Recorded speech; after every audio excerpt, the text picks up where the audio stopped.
நானுமே பார்த்தீங்கன்னா, ஒரு வாரமா இந்த அண்ணனுக்காக வெயிட் பண்ணிகிட்ருக்கேங்க, பொருள் வாங்கணும்னு சொல்லிட்டு. ஏன்னா வெய்ய காலம் ஆரம்பிச்சதுலேருந்தே கம்பு கேழ்வரகு அரைச்சி வச்சு கூழ் செய்யணும் நானும் வெயிட் பண்ணிகிட்ருக்கேன், முடியவே இல்ல.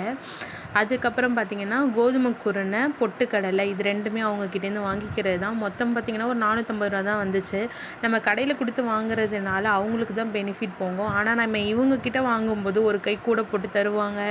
அந்த ஒரு நல்ல மனசு அவங்கக்கிட்ட இருக்கும். கண்டிப்பாக நம்ம இது மாதிரி இருக்கக்கூடிய சின்ன சின்ன வியாபாரிகளை நம்ம எப்போவுமே ஆதரிக்கணும்.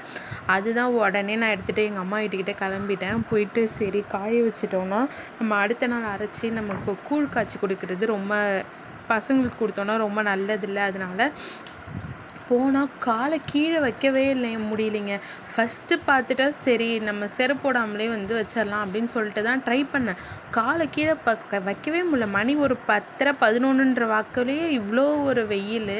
சரின்னு சொல்லிட்டு நம்மளால முடியாதுடா சாமி அப்படின்னு சொல்லிட்டு செருப்பை எடுத்து போட்டுக்கிட்டு தலையிலையும் துணி எடுத்து போட்டுக்கிட்டேன். வீட்டிலலாம் முக்காடு போட்டால் திட்டுவாங்க.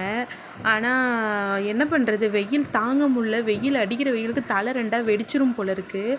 அதுக்கப்புறம் பார்த்திங்கன்னா வீட்டில் ஏற்கனவே வாங்கி வச்சுட்டு இருந்த சிகப்பரிசியும் கொஞ்சோண்டு குதிரைவாலி அரிசியும் ஒரு மாதிரி பூச்சி பிடிக்கிற மாதிரி இருந்தது. சரி போய் காய வச்சுட்டு வந்துடுவோம். ஒரு தடவை ரொம்ப இது பண்ணிட்டோன்னா எல்லாத்துக்கும் பரவிடும். இப்போவே வந்து நம்ம காய வச்சு எடுத்து வச்சுக்கிட்டா நல்லது அப்படின்னு சொல்லிட்டு தான் போயிட்டு அதையும் காய வச்சுட்டு இதையும் காய வச்சேங்க. அப்புறமா பார்த்திங்கன்னா அம்மா கொஞ்சம் பழைய ரைஸ் இருந்ததுன்னு சொல்லிட்டு அடுப்பில் ஓட்டி வச்சுருந்தாங்க. அதையும் வத்தலாக கிள்ளி வச்சுட்டேன். அதை வீடியோ எடுக்கல.